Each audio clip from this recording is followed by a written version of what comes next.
Une femme se sent malade et un homme essaie de l'aider. À ce moment, un autre homme voit ce qui se passait au loin et se demande ce qui s'y passait. L'homme commence alors à chercher dans le sac à main de la femme quelque chose qui pourrait l'aider. Il a dit qu'il ne croyait pas que l'homme faisait cela et s'en va. L'homme dit alors à la femme qu'il n'a pas pu trouver son médicament. L'autre homme se cache alors derrière une voiture et commence à les enregistrer. Pendant ce temps, l'homme continue d'essayer d'aider la femme. L'autre homme dit alors qu'il avait maintenant tout ce dont il avait besoin pour mettre fin à la carrière de l'homme. L'homme remet alors le médicament à la femme et il l'aide ensuite à se relever. Il l'aide ensuite à s'asseoir sur un mur. La femme remercie alors l'homme pour son aide et il demande si elle allait bien et si cela lui arrivait toujours. La femme dit alors qu'elle souffrait d'asthme et que cette fois c'était vraiment grave car elle n'a pas pu obtenir ses médicaments à temps. La femme remercie alors l'homme de lui avoir sauvé la vie et elle dit qu'elle voulait le récompenser mais il a dit que ce n'était pas nécessaire. Il dit qu'il l'avait aidé parce que c'était la bonne chose à faire. Elle dit alors qu'il pourrait au moins lui donner son numéro de téléphone et l'homme accepte. Il lui demande alors si elle n'a pas de petite amie, mais elle dit qu'elle n'a pas de petite amie. Il a alors dit qu'il était en retard pour son travail. Elle remercie alors à nouveau l'homme et il souhaite ensuite une bonne journée à la femme. Plus tard, l'autre homme arrive à son bureau et dit à son patron qu'elle ne croirait pas ce qu'il vient de voir. Le patron demande alors ce qui s'est passé et l'autre homme dit qu'il vient de voir l'homme voler une fille. Le patron n'y croit pas, mais il insiste et dit qu'il l'a vu. Le patron lui dit alors de mieux l'expliquer, mais il a dit qu'il n'en avait pas besoin, car il avait la preuve. Elle demande alors comment il a pu le prouver et il dit qu'il l'a enregistré avec son téléphone portable. Le patron dit alors à l'employé et à l'extérieur et quand l'homme arrive, il était censé l'emmener à son bureau.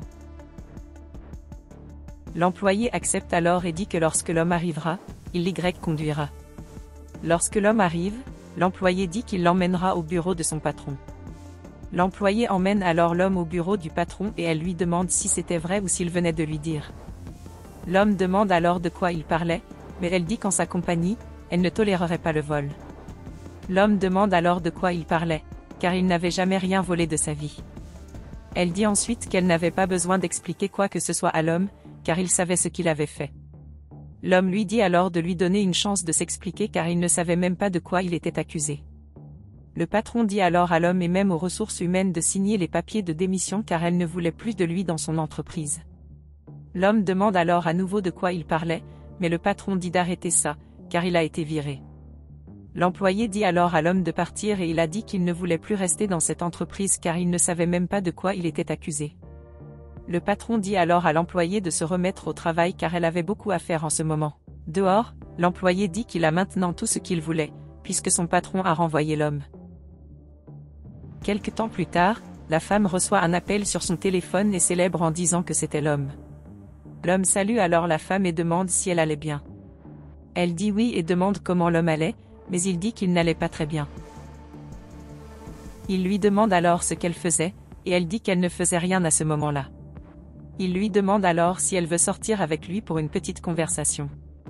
La femme dit alors qu'elle voulait sortir avec un homme et il a dit qu'il connaissait un bar vraiment cool où il pourrait aller. Elle dit alors que c'était convenu et qu'elle se rendait déjà sur place. Sur les lieux, la femme demande si l'homme allait bien. Il a dit qu'il n'allait pas très bien et qu'elle ne croirait pas ce qui s'était passé. La femme demande alors ce qui était arrivé à l'homme et il dit que ce jour-là, il avait aidé puis était retourné au travail. L'homme dit alors qu'il avait été licencié et que son entreprise n'avait donné aucune justification à cela. Ils disent juste qu'il a volé quelque chose, mais la femme dit que cela ne pouvait pas arriver et qu'il aurait dû lui donner une raison pour être renvoyé. L'homme a alors dit que c'était très injuste et la femme est d'accord en disant que cela n'aurait pas pu arriver. Elle dit alors que son père possédait de nombreuses entreprises et que si elle le lui demandait, il pourrait l'aider. Il demande alors si elle ferait cela pour lui, et elle dit oui, car il lui avait sauvé la vie. Elle dit ensuite que les amis s'entraident quand ils en ont besoin. L'homme demande alors s'ils ne seraient que des amis et elle rit, dit qu'il le découvrirait plus tard. Les deux se regardent alors et sont gênés. Plus tard, la femme va voir son père et dit qu'elle avait besoin de lui parler. Son père demande alors ce qui s'est passé. Elle a alors dit qu'elle avait vraiment besoin de l'aide de son père et il a demandé ce qui s'était passé depuis qu'elle le laissait inquiet. La femme dit alors que son ami avait été licencié de son entreprise et que l'entreprise ne lui avait donné aucune justification ni aucune chance de se défendre. Elle demande alors à son père de l'aider. Son père a alors dit que personne n'avait été renvoyé sans raison, donc l'homme devait avoir fait quelque chose pour se faire virer. Elle dit que son père ne l'a pas laissé finir.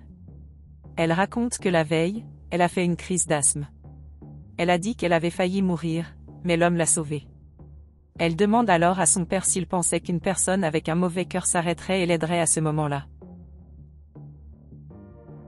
Son père a alors dit qu'il n'était pas au courant de cela, donc dans ce cas, il l'aiderait. La femme, alors, en est très contente et dit qu'elle avait déjà dit à l'homme et même à sa maison pour qu'il puisse parler à son père.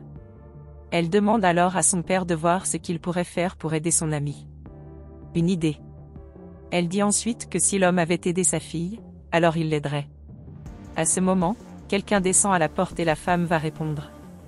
Elle est alors heureuse de voir l'homme et lui dit d'aller parler à son père. La femme présente alors son ami à son père et dit que c'était l'homme dont elle lui avait parlé. L'homme salue alors le père de la fille.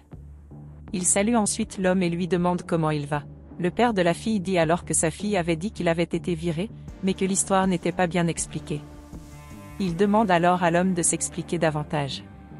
L'homme dit ensuite que le jour où il a sauvé la femme, il a fini par être licencié et l'entreprise n'a pas dit pourquoi. Le père de la fille dit alors qu'il semblait être une bonne personne et qu'il l'aimait bien. Il dit ensuite qu'il possédait quelques entreprises et que l'une d'entre elles était une entreprise qu'il aimait beaucoup, qui grandissait beaucoup. Il a ensuite dit qu'il donnerait à l'homme une chance dans son entreprise. Le père de la jeune fille dit alors à l'homme de venir chez lui le lendemain à 7 heures du matin qu'il le conduirait à son entreprise. Cela les rend très heureux et l'homme demande s'il peut emmener sa fille manger une glace. Le père de la fille dit alors qu'ils pourraient sortir ensemble, mais qu'elle veut qu'ils reviennent plus tôt. Il leur dit alors de s'amuser. Cela les rend très heureux, puis les deux partent ensemble. Le lendemain, le père de la fille emmène l'homme dans son entreprise. Il dit alors qu'il voulait présenter le gérant de son entreprise à l'homme. L'homme essaie d'informer le père de la fille, mais il a dit qu'il devait d'abord lui présenter quelqu'un. À ce moment, le directeur demande ce que l'homme faisait là. Le père de la fille demande alors ce qui se passait là-bas et le directeur dit que c'était le voleur qu'elle avait renvoyé. Le père de la fille demande alors ce qui s'est passé ce jour-là. Le directeur dit que l'homme volait une femme à proximité. Le père de la fille demande alors si le gérant en avait la preuve. Elle dit oui, elle voulait que j'appelle l'employé, car il avait enregistré tout ce que l'homme avait fait. Il dit alors au directeur d'appeler l'employé et elle dit qu'elle l'appellerait tout de suite. Le responsable prévient alors l'employé et le dirige en urgence vers son bureau. Il se rend ensuite dans sa chambre et demande ce que l'homme faisait là. Le père de la fille dit alors que le directeur avait dit qu'un employé avait enregistré un homme en train de voler, alors il voulait voir les preuves. Le directeur a alors dit qu'il avait tout enregistré, donc qu'il devrait le montrer au patron. L'employé tend alors son téléphone portable au père de la jeune fille. Il commence alors à voir les enregistrements et dit que celui qui gisait là était sa fille. Le directeur, alors, est surpris par cela et demande si l'homme volait sa fille. L'électeur dit qu'il n'a clairement pas agressé sa fille, car elle souffrait d'asthme et l'homme l'aidait avec ses médicaments. Nous demandons si l'employé était au courant, mais il s'excuse et dit qu'il n'a pas reconnu sa fille. Il dit ensuite que l'employé aurait dû reconnaître sa fille, car il était toujours chez elle et la connaissait déjà très bien. Le fonctionnaire a alors dit qu'il était vraiment désolé de ce qui s'était passé et s'est excusé auprès de l'homme. Le père de la fille dit alors qu'il aurait dû savoir ce qui se passait, car il connaissait très bien sa fille, donc il devait l'avoir fait exprès. Il dit alors à l'employé qu'il a été licencié. Il dit à l'employé d'aller aux ressources humaines, car il a été congédié. Il essaie de s'excuser, mais le père de la fille dit qu'il n'y a pas d'excuse et lui dit de s'en aller. Le père de la fille s'excuse alors auprès de l'homme pour ce qui s'est passé. Il dit qu'il était le bienvenu dans leur entreprise et qu'il espérait devenir un jour un excellent employé. Il dit ensuite à l'homme de les excuser car il avait besoin de parler à son manager. Il demande alors comment son manager a pu faire cela, puisqu'elle avait viré l'homme sans preuve. Il dit que l'homme avait sauvé la vie de sa fille. La gérante lui présente ses excuses et dit qu'elle a été influencée par l'employé. Elle demande alors si elle serait également licenciée, mais le père de la jeune fille dit qu'il croyait aux secondes chances. Il dit qu'il ne lui a tout simplement pas donné une seconde chance de travailler. Ensuite, il a agi de mauvaise foi. Plus tard, la femme demande à l'homme comment s'est passé son premier jour. Il a dit que ça avait été très bien, car son père l'avait beaucoup aidé. La femme a dit qu'elle en était heureuse et qu'elle savait que tout irait bien. Il dit alors qu'il avait une demande à faire pour elle. Il demande si elle voulait sortir avec lui et elle dit qu'elle a accepté.